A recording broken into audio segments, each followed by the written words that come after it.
Hello YouTube, this is Necrostevo and you're watching one of my narrated Wi-Fi battles. Hope you all are having a good week. It's, Thursday? So tomorrow's Friday. Hope you guys have some great plans for this weekend. If not, try to make some for Halloween if you guys are in the US and celebrating that. Or if you guys have Mischief Day or whatever the day before Halloween is, do something there. If you guys are interested, at the end of the video I'm going to have some announcements. But for now, let's get to the battle because I haven't posted one in a while. Today's battle is a match I had against Pikacrew. He contacted me through Skype, which of course you guys can do as well. Just add Necrostevo. But he starts off with Electro. Most of these leads have taunt. So I just went for Psychic to break any possible focus sash he might have. And then I go on into Amoongus, which is a little bit risky because this is a physical defensive Amoongus, and those things like to carry Hidden Power Ice just for coverage, Bolt Beam and all that. I did expect him to switch out for some reason, but he just taunts Amoongus again, which was a good play. No sense in letting something get spored. And now I really did expect him to just set up the other screen, and so I just wanted a little bit more damage on him, but he makes a smart play and switches out to Victini. And I just go back out to Yuxi because I didn't want to deal with his stab attacks. And I'm using my defensive Yuxi in this battle. I really didn't, even if he used V-Create, it wouldn't be able to one-hit KO me. So Yuxi was really my best switch in right here. Knowing that he was likely going to either hit me or try to set up or something like that, I just went for Thunder Wave to slow him down. But he goes out into Ball Toy, which is annoying because now I can't even really set up my rocks because he'll just spin them away. And of course he blocks the Thunder Wave as well. Interesting that he brought Ball Toy to this match because I believe we were playing a UU, NU, RU tier type match, so just anything but OU. And he brought Ball Toy instead of Claydol. And he has Heal Block on there as well, which is also interesting. We won't really get to see the effects of Heal Block during this battle, but it's still an interesting thing for a wall to bring in case you ever get into those battles where it's a wall versus a wall and you're trying to stall each other out. Anyways, though, I know that his light screen is going to wear out on this turn because if he had a if he had a light clay, then it was not going to wear out. But I was kind of counting on the fact that it was going to wear out. He switches out into Cradley as I go for Ice Beam. He knows that that's going to take him out, so he switches again into his Electro to either maybe set back up the screens or just as death fodder. And with the special attack boost, wow, I just had that. With the special attack boost, I had a worst lisp right there ever. Well, not the worst lisp, but it was up there. That was not a very high quality lisp, if there is such a thing. I am able to take out the Electrode. He goes into Hariyama. I really like this Hariyama set. I feel like it does get walled a little easily. For example, my EXT walls this Hariyama completely. It has Flame Orb, Rest, Sleep Talk, Earthquake, and Cross Chop. So that does get walled a little easily. Plus, Cross Chop doesn't have the most PP, but I really like that set all the same. Amoongus does not really want to get hit by a Flame Orb boosted Earthquake. Go back out in the Yuxi. At the time, I didn't know that I walled the set. I figured he might carry Payback or Whirlwind. And I was really hoping I'd take out Cradley right there with the Psychic. But Cradley has great special defense, even uninvested, and its defense is not too shabby either. And so he's able to live with a sliver of health and completely recover. And so expecting him to just recover again, I figured, okay, a consolation prize is going to be getting it statused. But no, he has Lumberry. So he gets back up to full health. He's not paralyzed. I was like, darn, I got nothing but a full health Cradley out of that exchange. I really was not expecting him to be carrying Lumberry. I knew he wasn't carrying Leftovers because I would have seen that earlier, but I wasn't really sure what else he'd be carrying. Now, he does go back out in the Sleeping Ball Toy here. As I go out on the Hitmontop, I just wanted to spin away the rocks, knowing that I could probably take any move that Cradley wanted to go for. And I love that when Ball Toy is asleep, you can't really tell because his eyes are closed either way. Which is a weird commentary on my own eyes. Anyways, my eyes are open while I narrate this, damn it. I just go out into Revar the Weavile to Ice Punch it in the face.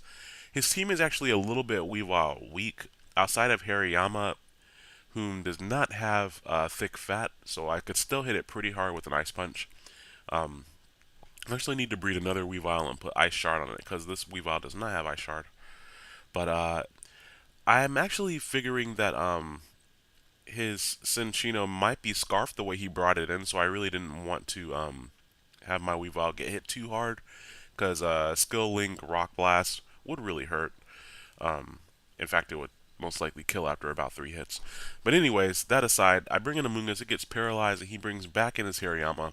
And this damage is why I did not want my physically defensive Regenerator Amoonguss to get hit by that Earthquake, because that right there did a lot of damage, and min-max damage, that could easily be a 2-hit KO. Fortunately, though, Hariyama has a very high HP stat, so that means Giga Drain is going to get me a lot of HP back. And since I'm paralyzed, I don't have to worry about being burned or anything like that. So the Black Sludge, the HP I get back from Giga Drain, I'm doing pretty well there as far as, the HP amounts go. I get paralyzed if he goes for a rest, which, that doesn't really make a big deal for anything right there. And he brings in Victini while his Hariyama is still asleep. So he does get it in basically for free because I just go for another Giga Drain. And now I'm back up at full HP, but I really did not want to take a Flamethrower, V-Create, Fusion, Flare, any of that stuff. And I figured he would go for the Fire move, so I go out into Aerodactyl. Which I believe this was my first battle using this Aerodactyl. I saw someone else using a similar set to the one that I'm using. And this is my second time ever training and using an Aerodactyl. The first time was way back in first gen. And I literally have not trained one since. But this one's an Own Claw set with Crunch, Stone Edge, Earthquake, and Own Claws. And here it doesn't quite work out because Cradily lives with a sliver of health again. I didn't really understand how that Stone Edge did so little when the unstabbed, not super effective Earthquake put him basically at half, and then the Stone Edge didn't take him out. I was really confused about that. And so expecting him to just recover again instead of Life Orb recoiling myself for no reason, I just go for the Own Claws to make sure I hit and to make sure that I put him in revenge kill range for another Pokemon. Because I really didn't want to switch anything in. Rock and Grass hit several of my Pokemon super effective. I could have switched in Yuxie, but as you saw before, it didn't really do much to Cradily, and so it would have just been able to recover up again. So going on into Revar here will allow me to just finish him off with an Ice Punch. Finally, I think Cradily barely lived and then recovered back up twice during that battle.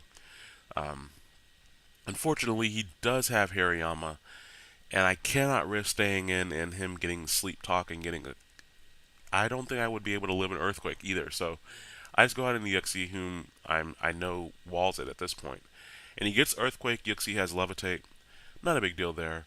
And I'm able to just go for a Psychic, just to put a little bit more damage on the Hariyama. This Yuxie doesn't have any special attack EVs at all. I'm looking forward in Black and White 2 to catching the Lake Trio again, because I played back through Platinum to catch the Lake Trio, get some new sets there, and now I get to catch them again in Black and White 2.